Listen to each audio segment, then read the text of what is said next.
Coming up on this episode of Photography Online, we show you how understanding infinity focus can help your photography, we highlight some of the outdoor clothing needed for being out in the elements, and we take a few indoor portraits ready to print in a fun and arty way.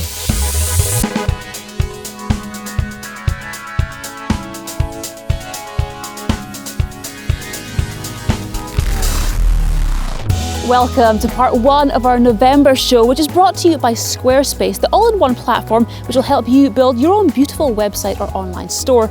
More on that later though. This month we are bringing you the show from the Glengarry Castle Hotel here in the Highlands of Scotland. If you watched our last show where we took a photo tour around Loch Ness, that's just a stone's throw over that way, so this is a great location to stay if you're thinking of visiting the area. In fact, if you're coming here for photography, you might not even feel like leaving the grounds, as there's everything that you could want right here. A castle ruin, an old boat wreck, a lovely loch and some amazing grounds are just some of the things which will tempt you to get your camera out, and I'll be showing you some of these over the coming 30 minutes or so. But let's get things started in style. As you know, we love to share our knowledge here at Photography Online to help you improve your camera skills. A question which often pops up from viewers and customers is to do with infinity. What is it and where does it start? Understanding this will certainly help your photography, so get ready to go to infinity and beyond.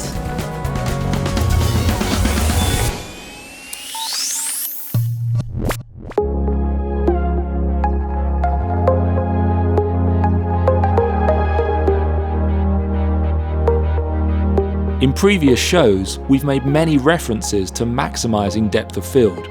Understanding the principles of controlling depth of field can be useful in almost any genre of photography, so it's one of the most important aspects to get to grips with. We've already done a detailed tutorial about depth of field, so I won't be repeating this again. Just check out this episode if you think you have a few gaps in your understanding of the topic, and you'll see me using snookables to illustrate exactly what is going on when it comes to depth of field. The one thing I didn't cover is infinity, something which is really important if we want to have maximum control over our photography. But what is infinity and where is it? Now, the answer to the first of those questions is the easiest to deal with, so let's start there. When we focus a lens, we move the plane of focus either further from or closer to the camera. The plane of focus is an invisible wall, and anything which comes into contact with this invisible wall will be sharply focused, regardless of the aperture used. As we bring the plane of focus closer to the lens, this invisible wall becomes thinner, to the point where it may only be 1 millimeter or so in depth, such as with this shot which we featured in our previous show. But as we move the plane of focus further from the camera, even though we are not changing the aperture value, the wall gets thicker and thicker as it moves further and further away. If we move our plane of focus further into the distance, eventually we'll reach a point known as infinity. At this point, our two-dimensional invisible wall becomes a never-ending three-dimensional block, and anything covered by that block will automatically be in focus. To put it another way, infinity is the point we reach where, when we focus on a subject, everything behind that subject is automatically in focus too. So it's impossible to focus on an object at infinity and get another object further away out of focus. A good example would be if we had a tree on a distant hillside, maybe half a mile away, and the moon rising behind the tree at 240,000 miles away. If this sounds familiar, this was the scenario of our first Mission Possible feature, which we're still working on. If the tree is past the point of infinity, then it's impossible to focus on the tree and get the moon out of focus, even though the two are separated by almost 250,000 miles. As far as the lens is concerned, the two are at the same distance. So hopefully that explains what infinity is. So now for the slightly more challenging question, where does infinity start? This is dependent on the focal length, so there is no set point where we cross some magical line. Basically, the longer the focal length, the further into the distance we need to go before we reach infinity. Now there's a very precise way of working out exactly where infinity starts for any given focal length, and then there's a rule of thumb way which is perfectly adequate for most situations. So let's start with this one first. All you need to do is convert your focal length in millimeters into meters, or if you're watching from America, maybe try yards. This is roughly where infinity will start. So if we are using a 24mm lens, then infinity will start somewhere around 24 meters from the camera. If we are using a 200mm lens, then infinity won't start until somewhere around 200 meters away. And to take things to the extreme, if we are using a 1000mm lens, then we may not reach infinity until around 1 kilometer or further. So that's the easy method, which, as I said, will be perfectly suitable for most situations. Now, if you want to be more precise, either because you need to be, or maybe you just got too much time on your hands, there is another method which will tell you exactly where infinity starts for any given focal length. The first thing we need to do is find a scene where we have objects at various distances, including ones a very long way away. Remember that if you are using a long focal length, then infinity could be a kilometre or more away, so you'll need to be able to see something at least this far. It's important that we use manual focus for this, otherwise the camera might try to refocus during the exercise. Now what we need to do is focus on something we know to be at infinity. Now, on this 200mm lens here, I know that the cliffs in the distance are well past infinity, so that's where I'm going to focus.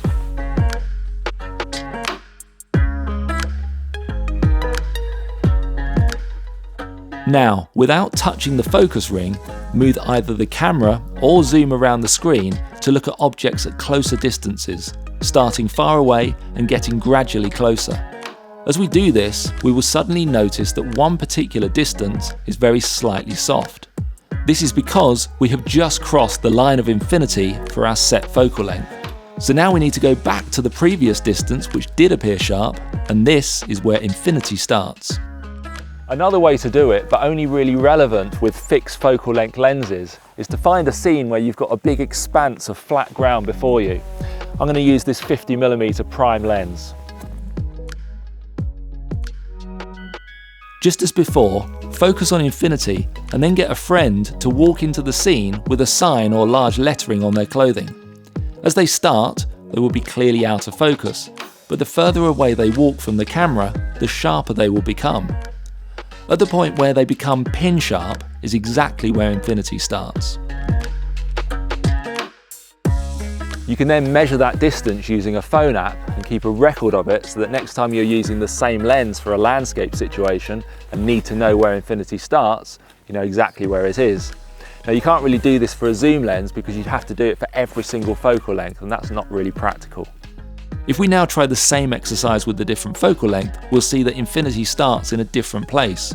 With the shorter the focal length, the closer we reach infinity.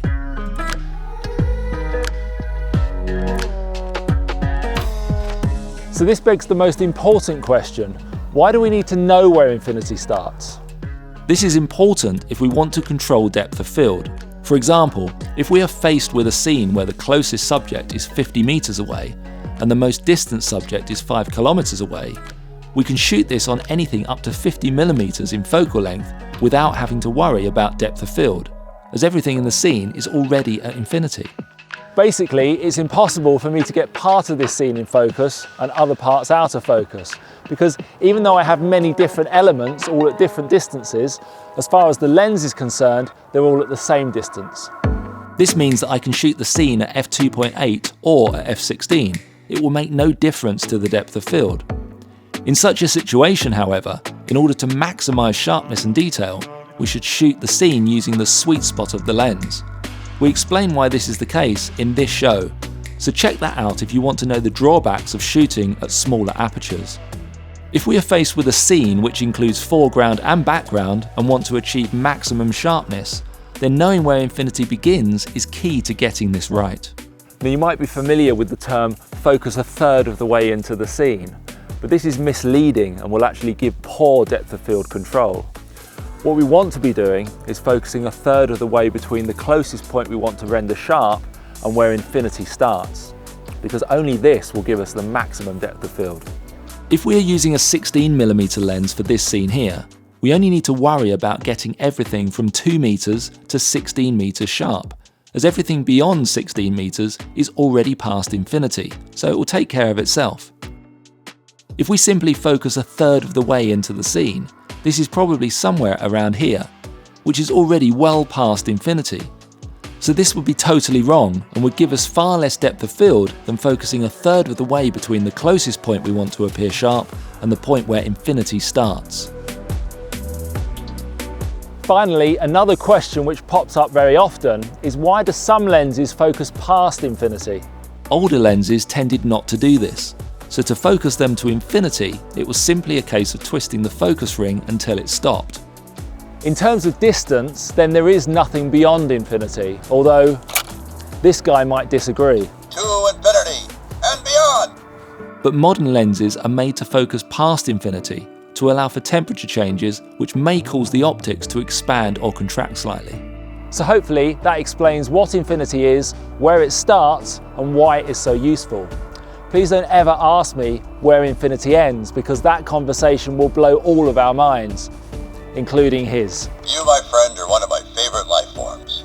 Really, the Space Ranger never lies.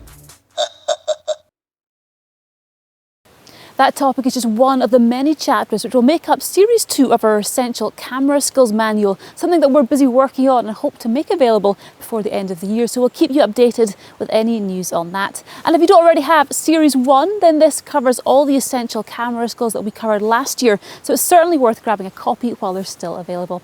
So behind me is the Glengarry Castle ruins, which is just one of the photogenic subjects right here in the grounds of the hotel. It's got a long history involving the famous Jacobite rebellion and more than one brush with fire. You can learn all about it from the friendly staff at the hotel. Now, if you've been out playing with your camera, your next thought will probably be turning to sharing your photographs, but it can be frustrating depending on your social media pages where you're at the mercy of their latest algorithm which decides for you who gets to view them, how good the quality is. I could go on. With Squarespace though, you can take back control with a dedicated space to showcase your photography.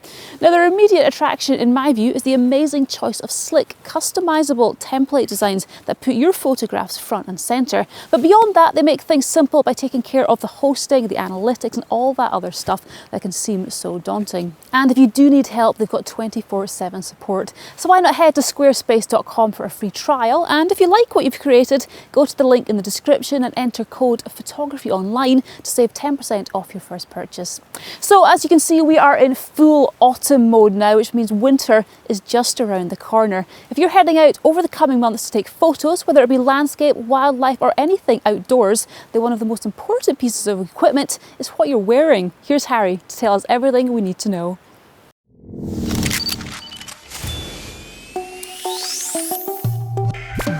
When we think of crucial equipment for photography, our minds will naturally jump to thinking about a camera, lens, or maybe a tripod. However, how often do you stop to consider the clothing that you're wearing? Having the right clothing is vitally important for staying safe and comfortable while outdoors. I'm going to approach the topic of clothing from 2 points of view. Firstly, as a landscape photographer and also as a wildlife photographer.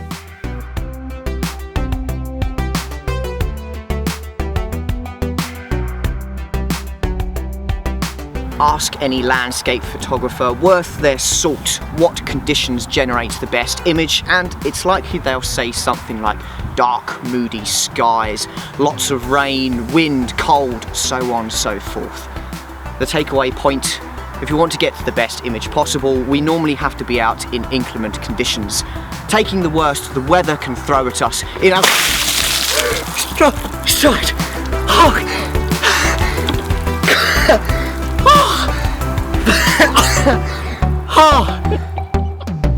Being able to see out heavy rain showers, waiting for that brief beam of light, shrugging off any wind, sea spray and more is the absolute minimum that us as landscape photographers demand from our clothing.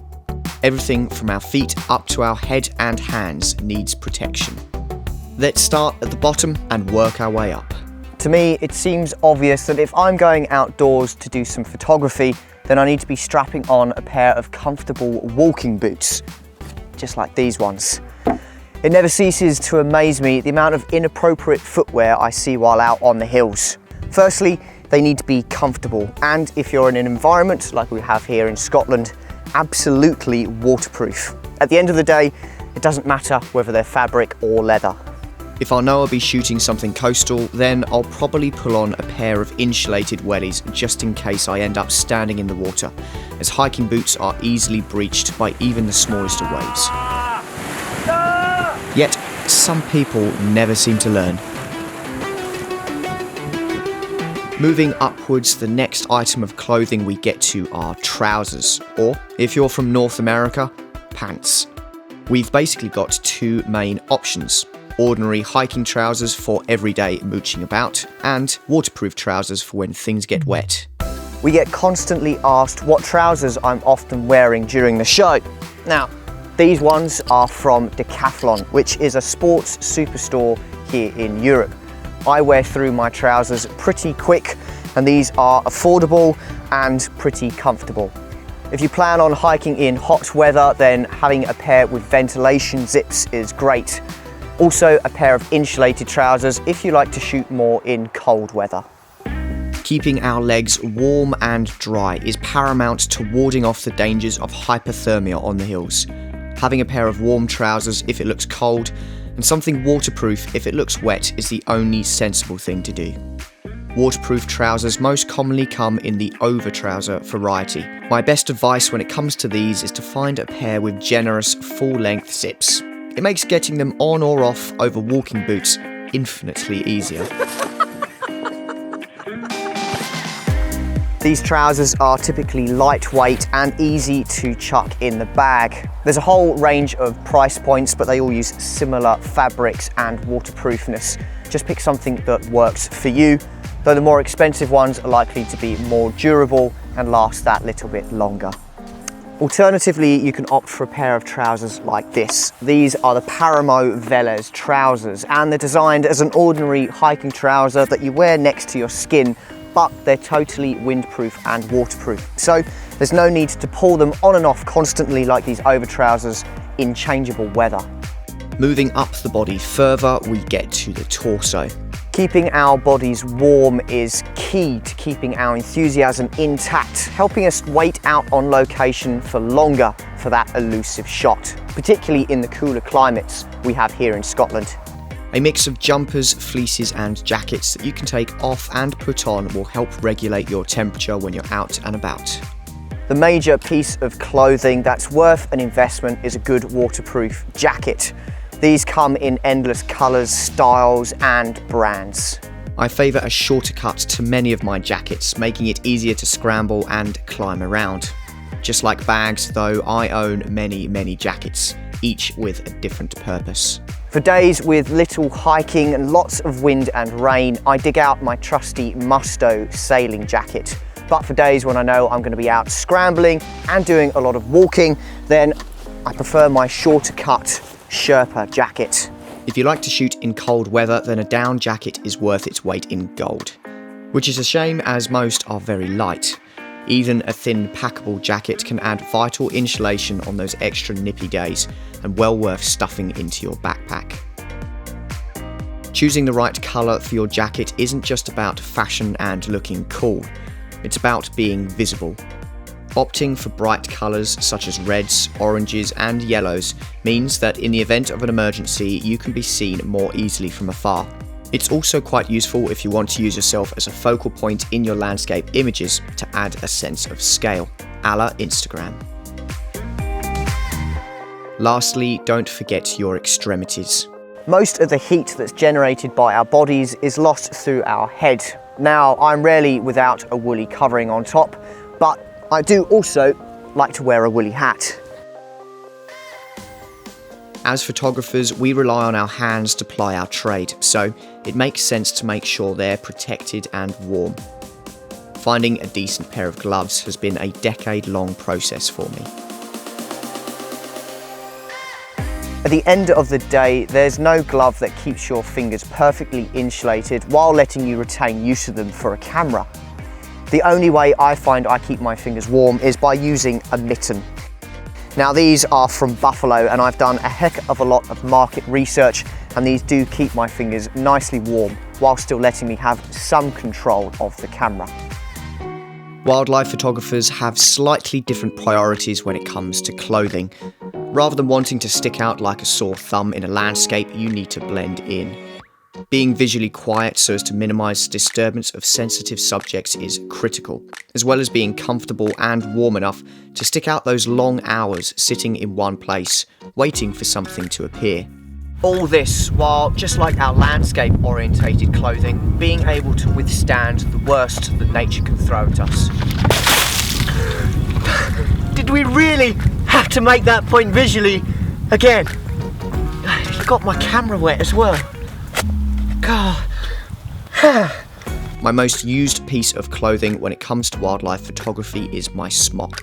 It is the Kestrel Smock from Country Innovation. This is utterly bomb-proof.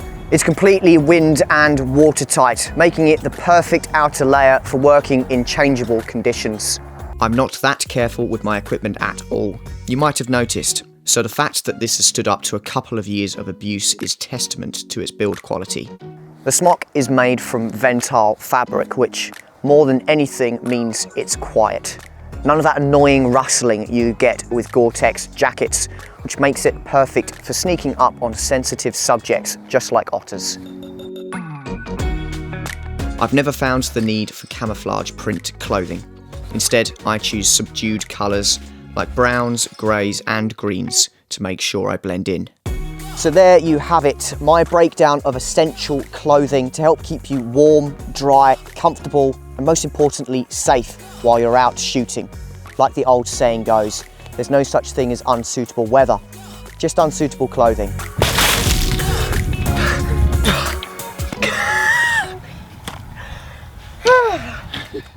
Poor Harry, I think he's only just dried out.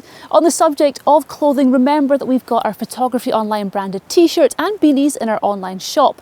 Buying one is one of the many ways that you can help support the channel and ensure that we're able to continue to bring you better content in the future. So as I mentioned at the start of the show, this month we're bringing you Photography Online from a true hidden gem in the Scottish Highlands, the Glengarry Castle Hotel. It's an ideal base for any photography trip to the area, as not only will it put you within easy reach of places that we've featured before, like Loch Ness, Ben Nevis and the Glenfinnan Viaduct, but you might find that you don't even need to leave the hotel grounds, as there's loads to shoot, especially at this time of year when the grounds are looking so fantastic.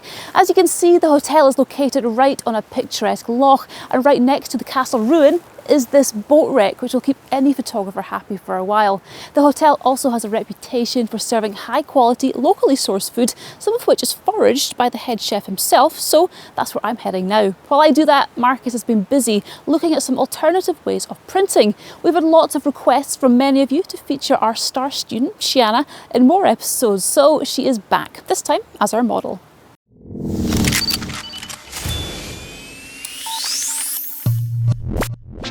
One of the most satisfying stages of photography is to print your own work. Over the coming few months, we'll be looking at various ways to print your work, but I thought I would start with one of the more unusual methods, and one you may not have heard much about before: contact printing. In this case, I'm going to be using UV light. This is fun and can be done easily from home, but first things first, I need a large enough negative to print from. So the problem with contact printing is your print has to be the same size as your negative. Now, this is the largest camera I have, which is a 4x5, and as you'll probably appreciate, that's too small really to do a print, a framed print on the wall.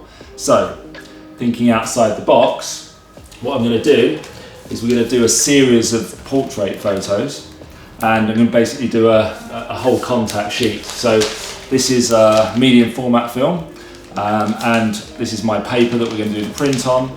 So we're going to shoot a whole range of different portraits, and then once we put that on the sheet like that, it makes a nice size print to frame on the wall. So, as with all ideas, we've storyboarded this one, and this is the idea we've come up with. So we're going to do 12 different emotions, and you're the model, and you're going to pull all of these faces. Okay, see how well you can imitate all these faces. So we're going to give you different emotions. However, I have a bit of a challenge in that we're going to be using this camera. Now, I very rarely use this camera, which is a crime because it's a beautiful camera and I love using it. But there's a couple of problems here in that we have to, well, I have to, well, you have to as well, okay? It's a team effort, this. I have to take 12 photos without messing up because we're going to be laying out the contact sheet. So if I mess up shot number 7, the entire roll is messed up because we'll have to shoot the whole thing again. So not only do I have to get every single shot right, but there's no chance to Photoshop any of this. So if there's anything wrong, like don't blink, I'll take care of that. But when we're taking the photos, we can't have a blinker in there because that will ruin it. So let's just take a quick meter reading here then. So this is black and white ISO 400 film, and the meter's telling me it's 2.8 at a 200th of a second. However, because of I'm going to be focused quite closely, so I'm going to have to allow for some bellows compensation. So I'm going to have to add half a stop. So let's go 1/60th, so 160th at f2.8. Right, are we ready? Okay, good. Give me a happy face. Is that as happy as you can be? We've got to be really over the top with these, okay? So, like, look, like this. Look how many teeth he's got. Yeah, like that, okay? Come on. Right, there we go. And you've got to sit quite still because focusing on this is not the easiest thing in the world, okay? Nice big smile, really big. There we go. Don't blink, don't blink, don't blink. Okay, good. I think we need to do confused next because I don't want happy next to sad. Open one eye a bit more. Okay, ready? 3, don't blink, 2, 1. Let's do angry now. Really angry. I can see a little smile in there. That's not angry. Don't blink, don't blink, don't blink. I think we got there after the blink. But you got to try better to not blink, okay? Right, let's do sad now. Okay, let's do surprised. Bigger eyes, bigger eyes, bigger eyes. Okay, let's do blowing a kiss. Don't blink, don't blink, don't blink. Let's do puppy eyes, okay? Let's do moody. How about moody? Yeah, like that. You can do that. Do what you do with your hands. Do what you do with your hands, but turn your head towards the light. And then turn your head towards the light more. And that's it. And then put your eyes back towards the camera. Okay. How about rolling eyes? As if to like, don't blink.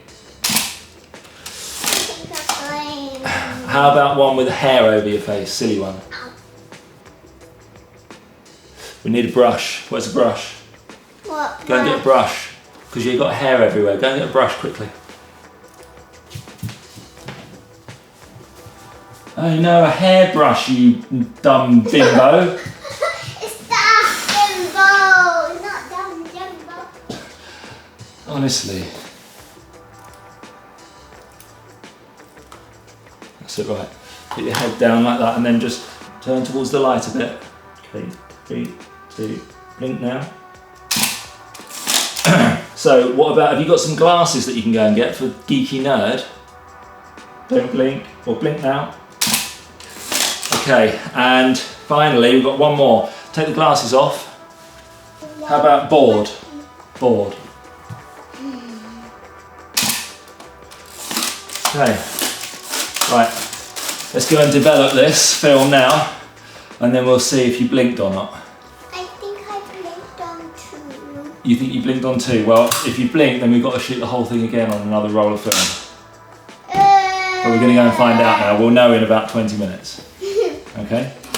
So while I packed up the lights, Shiana got busy developing the film, as I wanted her to be involved in every process and get a sense of ownership for the finished work. 2, 3, 4.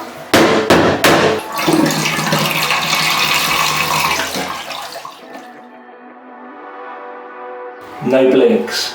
Yay! See how contrasty they are? Nice and contrasty. That's what we want for contact printing. It was then just a case of carefully cutting the film into 4 strips of 3 frames each, making sure the cuts were even, as these will be seen in the final print.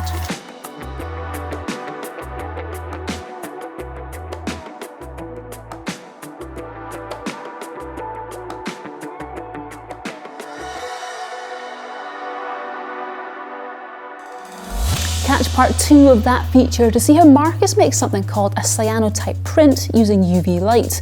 That'll be on our next show in a couple of weeks, and we'll be back here at the Glengarry Castle Hotel to show you around a little bit more. Before I go though, I wanted to update you on the outcome of our recent King of Detail challenge, where we pitched the Canon 5DSR reigning champ against its latest challenger, the Nikon D850. We couldn't split them, so we asked for your help in deciding which camera should wear the crown. And while some of you said the Nikon was a clear winner, just as many of you suggested the Canon was the winner, where others agreed with us that they couldn't split the difference. So we've decided to call it a draw, with both cameras being as good as each other when it comes to capturing detail. Keep your suggestions for other full-frame cameras which you think may be able to challenge either of these when it comes to capturing maximum detail, and we'll keep the feature going to see if we can find a new contender to the throne. I'll be back in just a couple of weeks when we'll be showing you a couple of novel tripods. We'll be taking a journey to a location which can only be described as going to the edge of the world, and we'll be seeing how to make arty-looking cyanotype prints from the photos that we took earlier in this show. If you're watching this and you're not subscribed to our channel, why not do it? It just means you'll be notified every time we release a new show, otherwise it's easy to forget and nobody wants that. Thank you. Okay, well, my food has arrived and I'm sure you do not want to watch me eat, so until next time, take good care, but most of all, eat good food.